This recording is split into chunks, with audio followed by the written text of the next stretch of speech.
Hi everyone and welcome to episode 18 of This Homespun Life.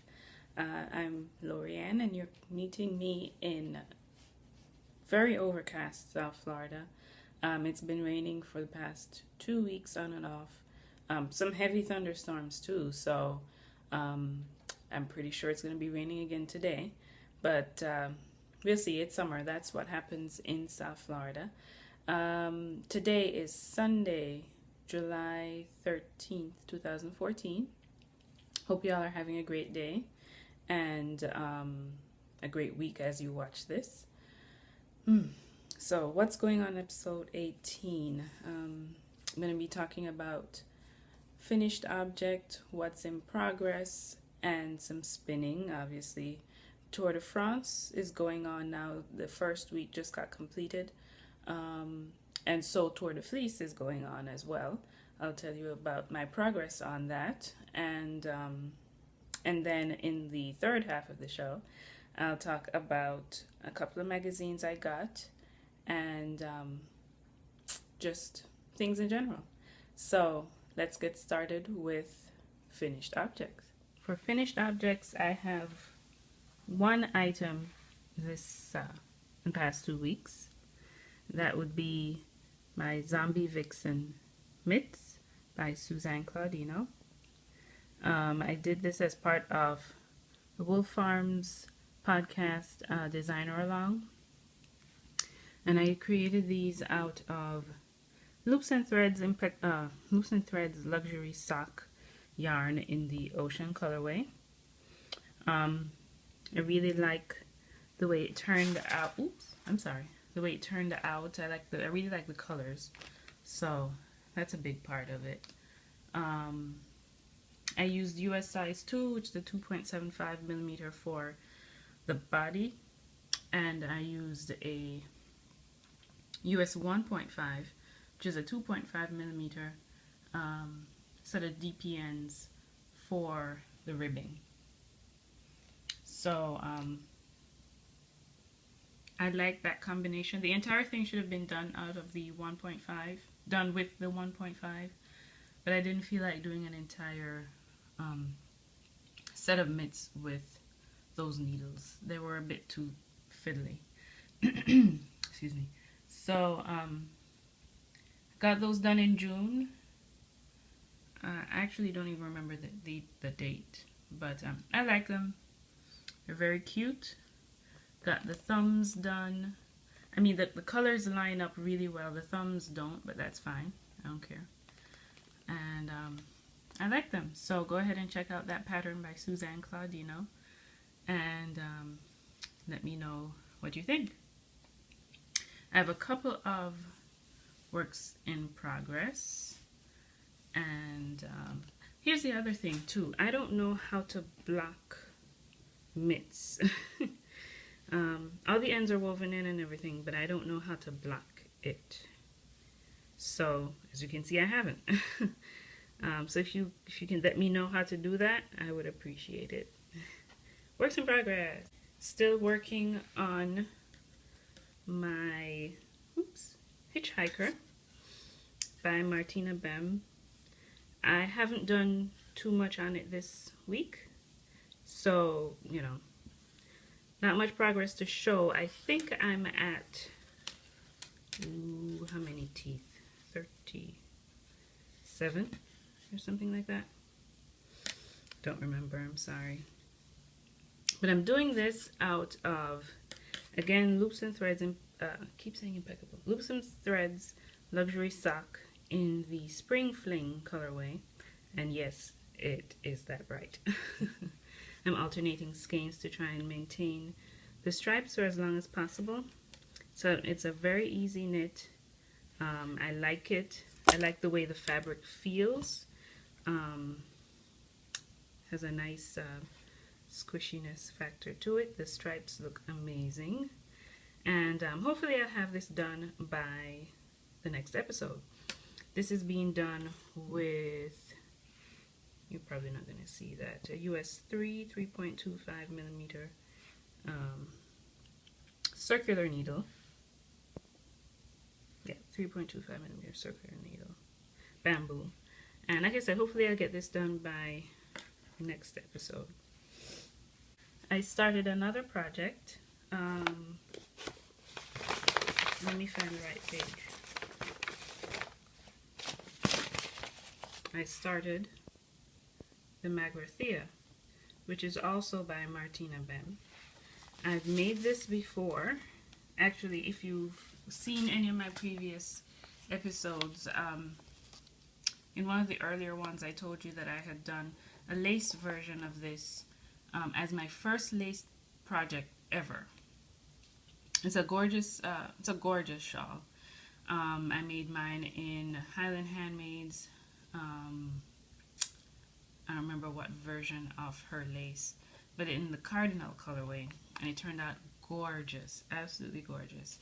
So I figured I would try a fingering weight version. So this is what I have started.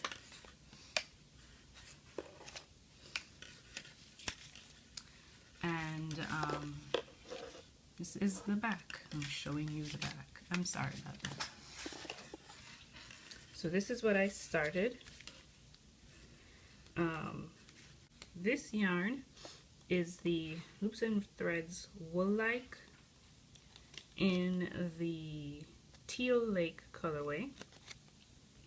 It's 678 yards of, I would call this a fingering weight. I'm not flipping you off, I'm just showing you. And it's 85% acrylic, 15% nylon. And I really, really like it. There is a bit of a sheen to it that I wasn't expecting, but it's a gorgeous color. This is pretty true to color what you're seeing on the screen. Oh, it's so squishy. And so this is the fabric that it's creating. I'm so surprised by the lace definition that I'm getting. It holds these yarn overs really, really well. It's showing up the pattern very nicely. One thing though, the points, now of course they're in progress. They haven't been pinned out yet, but the points aren't holding their shape that much. But I'm sure once it's blocked, it'll look beautiful. I'm just so surprised by this stitch definition. It's really beautiful. So I've done what, like 10 of these. I want to call them leaves. I don't know if they're meant to be leaves, but they look that way to me. 2, 4, 6, 8, 10, 11. I've done 11 of them.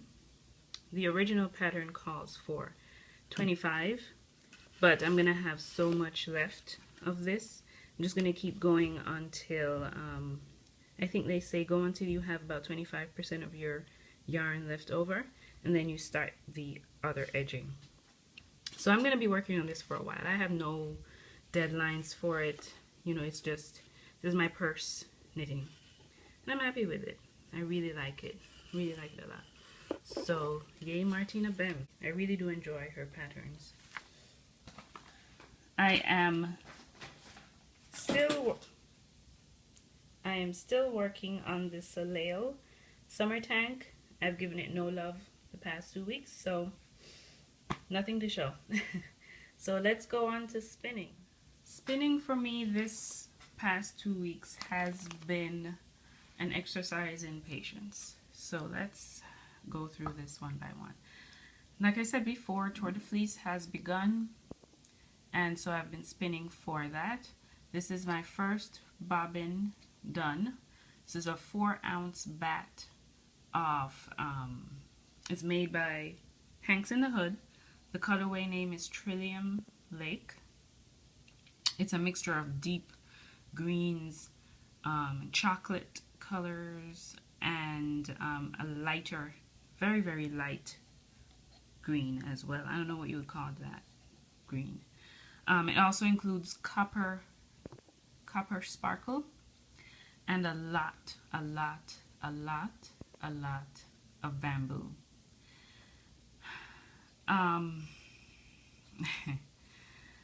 Yeah, okay. So this is the first 4-ounce bat. My goal for Tour de Fleece was to spin the 2 bats that I have and ply them and get over 1,000 yards of probably a fingering weight yarn. I still would like to do that. Here's the issue. This thing is giving me fits. I can't deal with the bamboo. I have tried very hard to be consistent with the yarn that I'm spinning, but the slipperiness of the bamboo is really affecting how this is turning out. Let me see if I can show you what the bat looks like. I'd opened up the second bat and I was preparing it to spin, and this is a half of what's left. So you can see how gorgeous the colors are. You can see that copper sparkle, which is beautiful. Let's see if this has it. Okay, opening the bat, you can see that things are not evenly combed through. Not combed, not evenly carded. Look at the way this giant clump of bamboo is it's just on there. It's just on there. And so I'm trying to spin and I get a hold of this and the entire thing pulls apart. It won't maintain what's going on. This is supposed to be 75% merino, 25% bamboo with you know, the dashes of sparkle. But even in the merino sections of it, it's not straight. Now I know carding versus combing the fiber is going to make it more aligned, and so it's going to be easier to spin. I get that. But I'm thinking carding would still make it somewhat go in the same direction, right? This, if you can see through the light, you can see that the fibers are going every which way. And so trying to spin, oops, can you see that? Trying to spin from that creates these slubs, these pockets of bamboo and stuff. That this was the most uncomfortable spin I've ever had. Not that I've spun a whole lot, but it was so tiring. Like I said, I got this done in 5 days.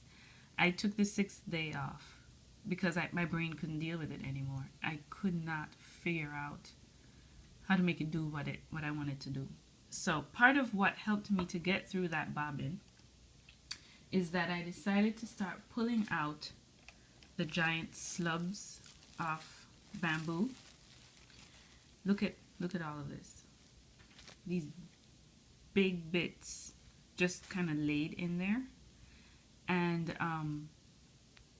it was making my life supremely uncomfortable. So I decided to pull some of these out.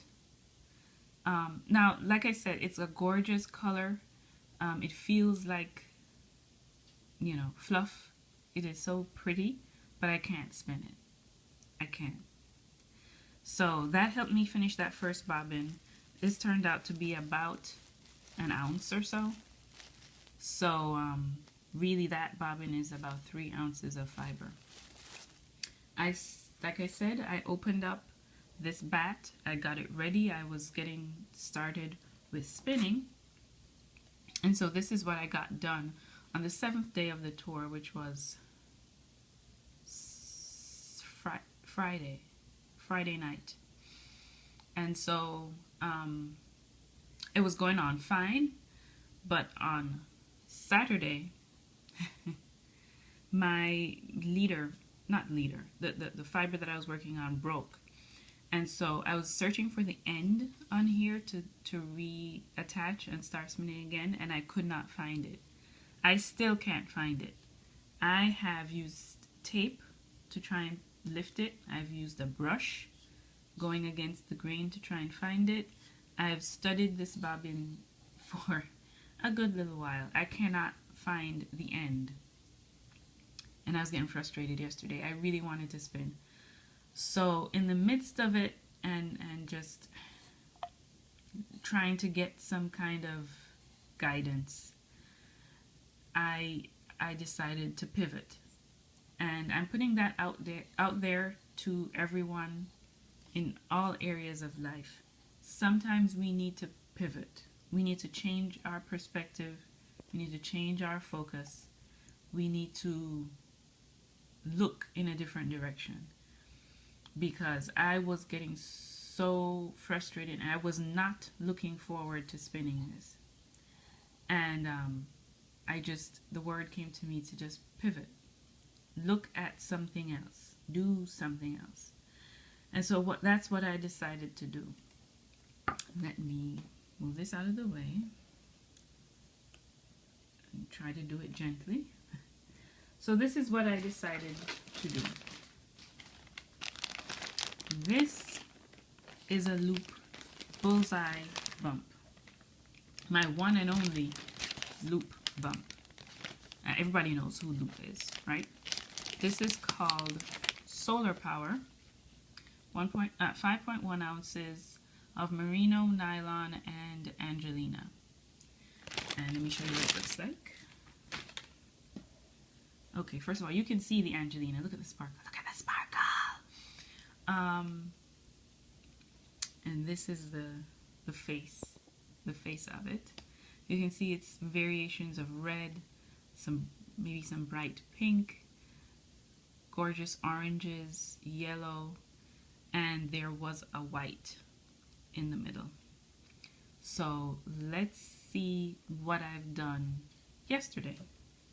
I'm going to try and move this gently. I'm bringing the wheel over. So this is the girl and this is the bobbin. So yesterday, after I had my mini meltdown and my little epiphany, as it were, I spent hours, and when I say hours, I mean hours, voluntarily spent hours spinning this fiber. It was the most beautiful thing to spin in the world.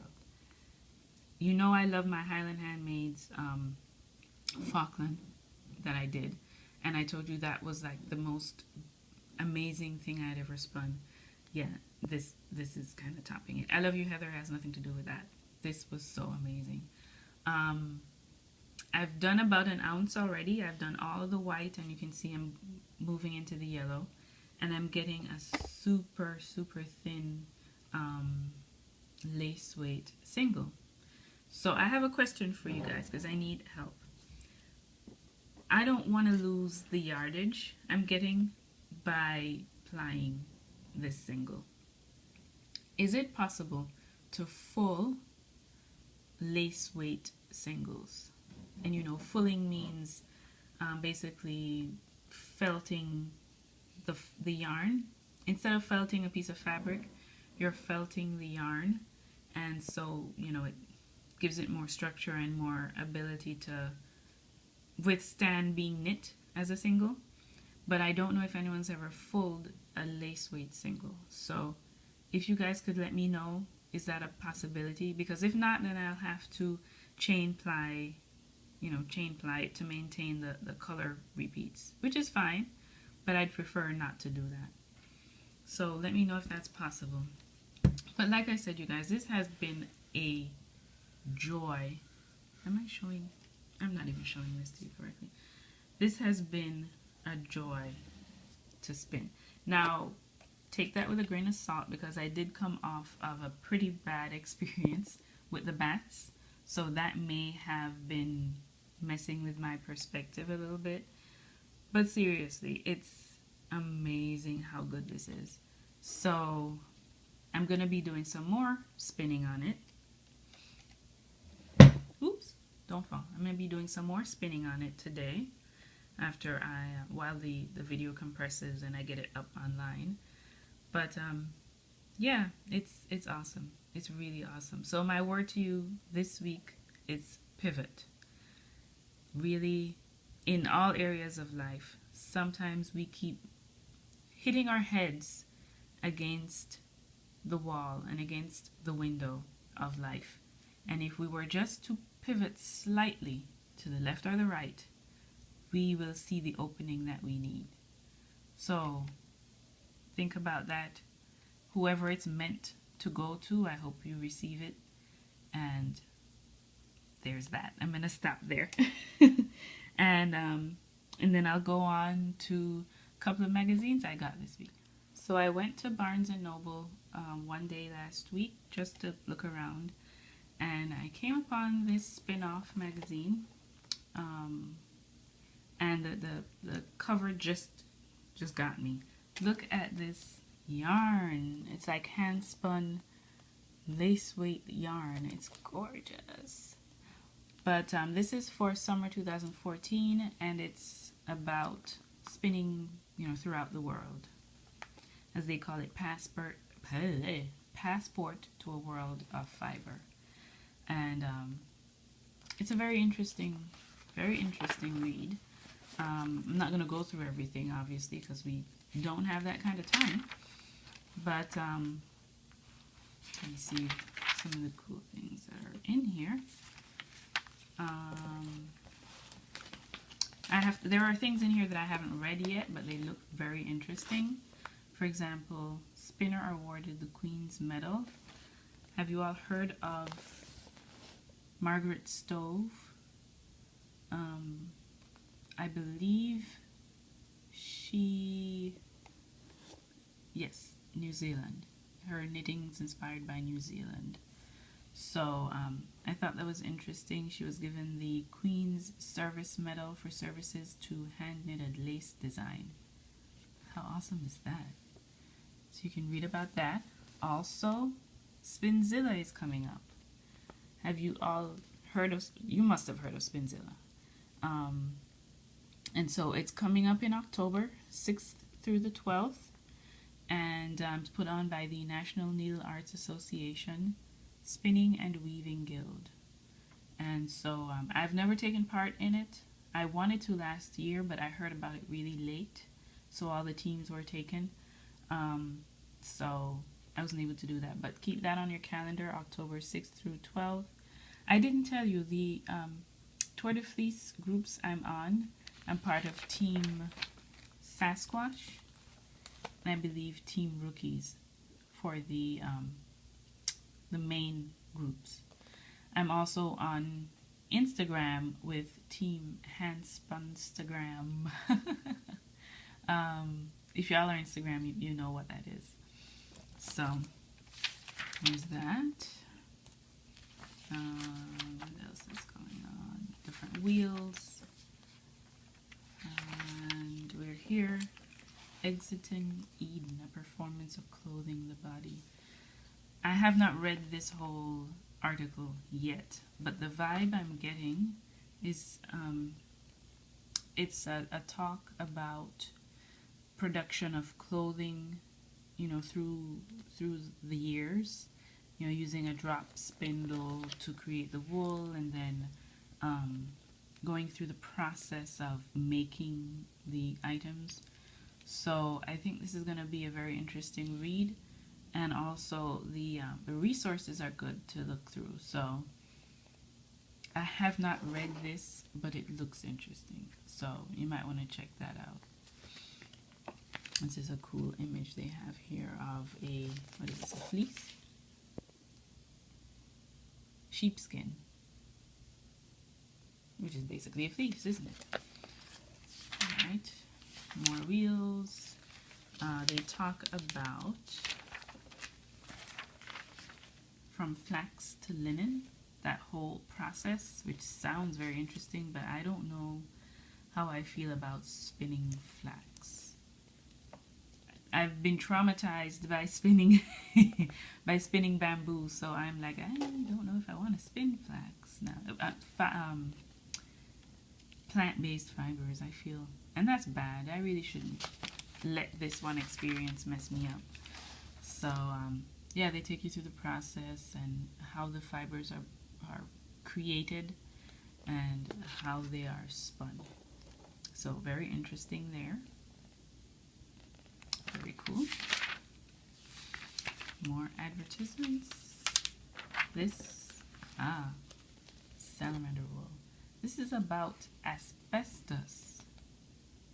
Asbestos as a fiber to be spun. Who knew? Wait a minute. Salamander. Isn't a salamander like an aquatic animal? Let me not say anything because I may have just made a fool of myself. Sorry. But yeah, they talk about asbestos fabric, which I have to read. I don't know how that works. Anytime I hear about asbestos, I think of poisoning. So I don't know how that's going to work out. But that's interesting,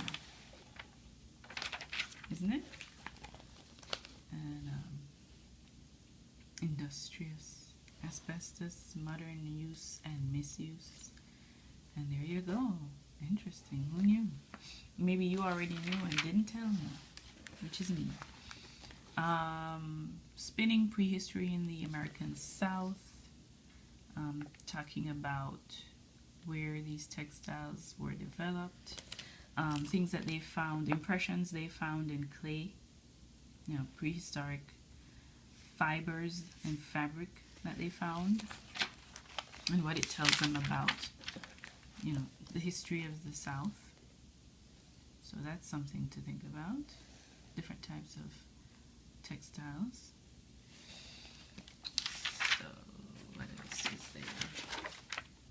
And the next one I saw was settling sheep and goats, Icelandic textile traditions. And I put a note here because there are actually Icelandic sheep in the state of Florida. I know, weird. I've seen companies that have them. I don't know if they use the fibers that are produced from them, but I would like to get in touch with those companies and see if I could get a hold of some of the fiber and try spinning it. As it says here, Icelandic fleece is dual coated with a long and coarse tog and a fine undercoat called pell. So I don't know what the spinning process would be for those different types of fiber, you know, and what the properties are. But there are Icelandic sheep in Florida, and I would like to try spinning their fiber. So I'm going to have to look into that. Look at the little goat. Oh, he's so cute. Sorry. So, let me talk about the type of fiber that the goats produce. So, yeah, the rest of this is mainly, oh, this is silk. I'm talking about silk and how it's produced in Laos, or Laos. I say Laos. And how to get the fiber, how to read it. Is that what it's called? Reel. How to reel it and create the yarn. And what the yarn looks like based on the number of plies. How it changes its properties. So yeah, that's it in this magazine. I have to really actually read through it, see what else is going on, and yeah, it looks really interesting. So again, this is the spin-off magazine for summer 2014. I got it at Barnes & Noble for $8, which is kind of pricey. The next book I got, well, it's not really a book, I'm sorry. The next magazine I got was this one. It's called Knitting Traditions by, what company produced this? FW Media? I don't know. Spring 2014. And it looked really interesting. It's a thick magazine, you know. So let's see all the cool things that they have in here. This one, just about every page has something to look at. And so I'm not going to show you every page. I'm just going to kind of breeze through and show you what's going on. First off, Aran knitwear for Irish, from the Irish, from Ireland. Lord, coffee, I need coffee. So there's that. Read about Aran knitwear. Read about the very hardy sheep that create the very hardy fabric that that the people of Ireland use. And they give you a pattern for a vest, the Tree of Life Aran vest. So this magazine has patterns as well. I'm going to try very hard not to show you the pattern. That's the back. How intricate is that? Oh my goodness. So the next thing, again trying not to show you the pattern. This was very interesting to me, the bit that I read. It's called Kempin Like Mad, Diary of a Shetland Knitter. And this is talking about a family way back, that had to knit for profit. They had to knit to pay their bills. And the author's mother, Chrissy Sanderson, had a diary, and this article is based on the diary. So super interesting read about having to really ply the craft of knitting. You know, how to make garments and try and get them sold at different stores. And of course the shopkeepers had the upper hand in terms of pricing, you know, so they were paid what the shopkeeper thought the items were valued at, which of course was nothing compared to the amount of time that was put into it. So super interesting to read about and figure out how that went. And the next pattern is a cardigan, like a, what is that, a Fair Isle yoke on the cardigan. And they give a pattern for that. I can't pronounce that word and I'm not going to try. But it's an island of the Shetland archipelago. And I am not going to say that word. So they're talking about the kind of stuff created there. I'm going to give you a pattern for a table runner. Lace table runner. Very intricate. By the dexterous use of 2 threads, gloves, and the hand knitting industry of that place in Scotland. Again, the words. Look at these mitts. Two colored mitts, and they're individualized with the initials on there. And here is a better look at some of them. As you can see, gloves for sale in the local arts center. Oops, I am so sorry.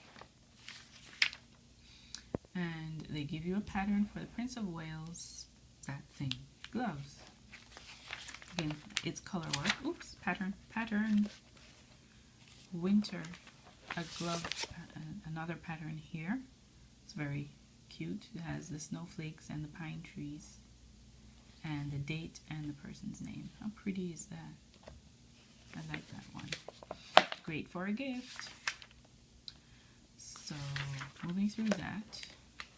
Knitting stockings in Wales. So that's a drawing of a stocking dealer. He's out there trying to sell his wares.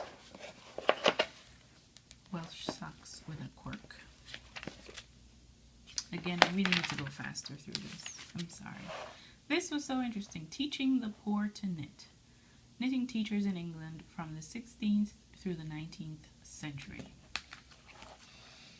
Teaching the poor to knit so that they had a means of earning a living and also avoiding idleness that might lead to bad habits is a recurring theme in English social history from the late 16th through the first half of the 19th century.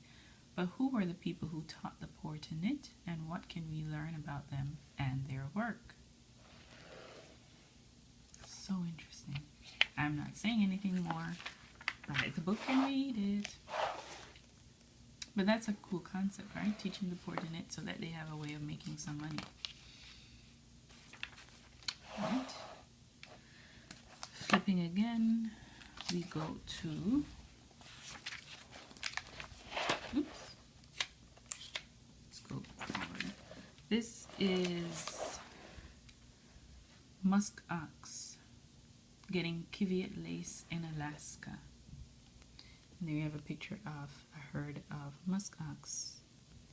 Hang on, let me better to see. There you go. In Alaska, like I said. And so this tells you a little blurb about a Kiviot primer. Now, how do you pronounce it? Here is the Kiviot. And what's the color? How does it compare to other luxury yarns? And all of that. I've never played around with Kiviot, but it looks very soft and squishy, and there's a pattern and you don't need to see that. And then, almost lastly, Dainty Work for Profit. This is mine to read on a personal level because, you know, I knit for profit. And so this is talking about a piece of work that was printed in 1894 called Fancy Work for Profit and for Pleasure and Profit. She talked about how to create a home business making these items for sale. So you know I need to read that because I could use some help in that area. And then lastly we have Knitting with Dignity, the Molo Wool Project in Kenya. You wouldn't think about wool and Kenya, right? Well, there's a story behind it. And part of it is the history of wool in Kenya. And they talk about how the sheep came to be in Kenya and, you know, the history of it, how they are using it to make a sustainable business for the women. So, again, another interesting read. So overall, this book was, I keep calling it a book because it's really thick. But this magazine has some really cool things in it. Check it out. Like I said, I got it at Barnes & Noble. It's a bit pricey. It's $15. It's the Spring 2014 edition of Knitting Traditions, put out by FW Media. So that's it for this week, guys. I hope you you all are having, like I said, a great week, a great Sunday. If you're taking part in Tour de Fleece, I hope you're having fun. You're spinning things that you like. You're getting great yardage. You're meeting your goals. The main thing is having fun. I hope you all are having fun with what you're doing. If you're not taking part in Tour de Fleece, maybe you're doing Stash Dash. I hope you're meeting your goals on that as well. I think it ends in, I almost said October. It ends in August, right? I am so behind. I am so behind. But the Hitchhiker is going to help. That's going to be over 600 yards. The Magrathea will help. That'll also be over 600 yards. My spinning will count. I don't know if I'm going to hit the 5,000 meter mark, which is, what, 5,460 something yards. Can't remember. I am on the phone right now. I'm trying to log into Ravelry. I want to shout out some ladies who have joined the group on Ravelry. If you haven't joined, search for This Homespun Life on Ravelry. I'm also on Instagram every day. Instagram, search Homespun Life, and you can see what kind of shenanigans I'm up to steal from Fat Squirrel. Twitter is This Homespun Life. It's THS Homespun Life. You can find me there. Haven't done much on Pinterest recently, but you can search for Homespun Life on Pinterest. Let's see what else. Okay, so in the Stash Dash group for This Homespun Life on Ravelry, there has been a lot of postings. So Moppy Amanda, Moppy Amanda, posted her finished felted sheep. How cute is that? Oops, glare. Cute little sheep. I posted my Rocky Coast cardigan and my 2 spinning projects. The Yarn Goes On has been prolific. She has posted a couple of lace shawls that she did, pair of socks, 2 pairs of socks, another shawl. That's my spinning from the last episode, another pair of socks, and I also posted my Zombie Vixen mitts, and a day ago Moppy Amanda posted a pair of socks.